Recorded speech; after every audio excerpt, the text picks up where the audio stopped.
윤석열 대통령 탄핵 소추안이 무산된 이튿날인 8일 저녁, 조태열 외교부 장관은 필립 골드버그 주한 미국 대사를 만났습니다. 12.3 비상계엄 사태 직후인 5일에 이어 사흘 만에 다시 만난 건데 모두 한국의 요청에 따른 것이었습니다. 두 번째 만남에서 골드버그 대사는 조 장관에게 한덕수, 한동훈의 공동 국정 운영 체제가 헌법에 부합하느냐는 취지로 물은 걸로 전해졌습니다. 헌법상 근거가 없는 선출되지도 않은 총리와 여당 대표가 공동으로 국정을 운영하는 것이 과연 민주 절차에 부합하는지 의문을 제기한 걸로 해석됩니다. 외교부는 이 질문에 대한 조 장관의 답변이 무엇이었냐는 물음에 답하지 않았습니다. 외교소통의 구체적 내용을 확인해 줄 수 없음을 양해해 주시기 바랍니다. 12.3 비상계엄 사태 이후 한미 관계엔 균열이 감지되기 시작했습니다. 이번 정부가 한미동맹 치적으로 꼽는 한미 핵협의그룹 회의와 도상연습이 무기한 연기됐고 미 국방장관 방한도 취소됐습니다. 미국으로선 윤 대통령이 비상계엄을 선포하고 실제 군을 움직인 게 한미 연합 방위태세에 심각한 악영향을 미칠 수 있다고 판단한 걸로 풀이됩니다. 외교부는 지금 외교 최종 책임자는 여전히 대통령이라고 밝혔습니다. 네, 외교 분야를 포함한 정부의 국정 운영은 헌법과 법률이 정한 절차의 틀 내에서 진행되고 있습니다. 헌법 제73조는 조약 체결과 비준, 외교사절 신임, 접수, 파견 등을 대통령 고유 권한으로 명시하고 있습니다. 그래서 내란 혐의 피의자로 입건되고 출국 금지까지 됐지만 직을 유지하고 있는 윤석열 대통령이 지금 우리 외교를 책임지고 있습니다. 조태열 외교부 장관이 한미동맹이 흔들림 없이 발전할 수 있도록 긴밀히 소통해야 한다고 강조하며 뒷수습에 나섰지만 그 역시 비상계엄 전 국무회의에 참석해 이번 사태의 책임을 완전히 피하기는 어려운 처지입니다. MBC 뉴스 양소연입니다.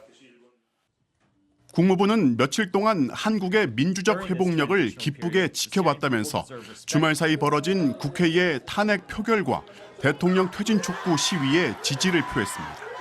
And what we have been pleased to see over the past few days is the democratic resilience of the Republic of Korea during a period of testing and uncertainty. 한국의 대통령은 아직 윤 대통령이고 정치적 과정도 법치주의를 따라야 한다는 말로 헌법과 법률에 따라 통치권을 넘기지 않는다면 누구도 인정하지 않겠다는 점을 강조했습니다. The legal process and the political process should play out there consistent with the rule of law. President Yoon is the president of Korea.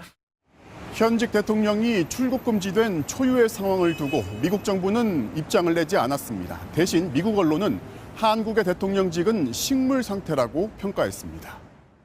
워싱턴 포스트는 국정은 총리가 운영하는데 대통령은 사퇴를 거부하면서 대통령직은 식물 상태가 됐다고 표현했습니다. 또 윤 대통령이 물러날 때까지 한동훈 국민의힘 대표와 한덕수 총리가 국정을 맡겠다고 발표한 이후 국가 통치가 사실상 마비됐다고 보도했습니다. 특히 여당 대표와 총리가 과도기에 권력을 행사하겠다는 구상이 법적으로 의문스럽다는 전문가들 지적도 소개했습니다.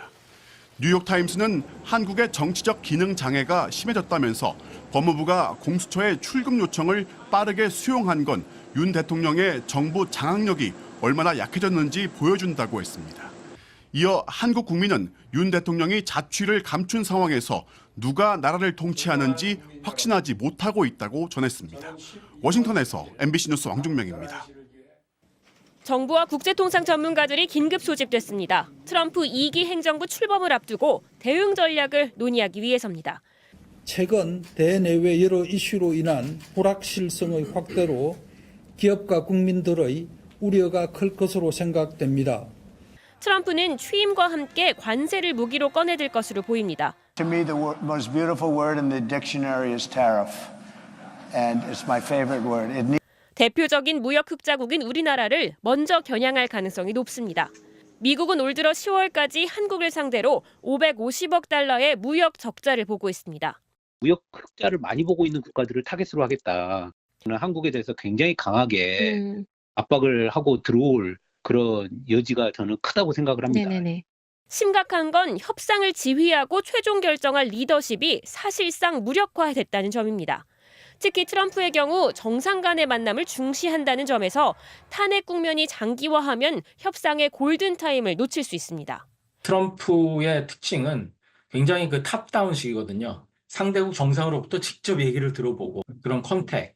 이게 상당히 지금 어려운 상황으로 가고 있어서 앞서 트럼프가 관세 폭탄을 예고했던 인접국 캐나다와 멕시코는 발빠르게 움직이고 있습니다. 트루에도 캐나다 총리는 트럼프의 저택으로 직접 찾아가기도 했습니다.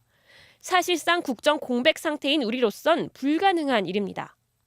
과거 박근혜 대통령이 탄핵됐을 당시 1기 트럼프 정부는 죽은 권력은 상대하지 않는다고 밝히기도 했습니다. 그 뒤 문재인 정부가 들어서자마자 트럼프는 기습적으로 FTA 재협상 카드를 꺼내들어 유리한 조건을 선점했습니다. MBC 뉴스 장슬기입니다.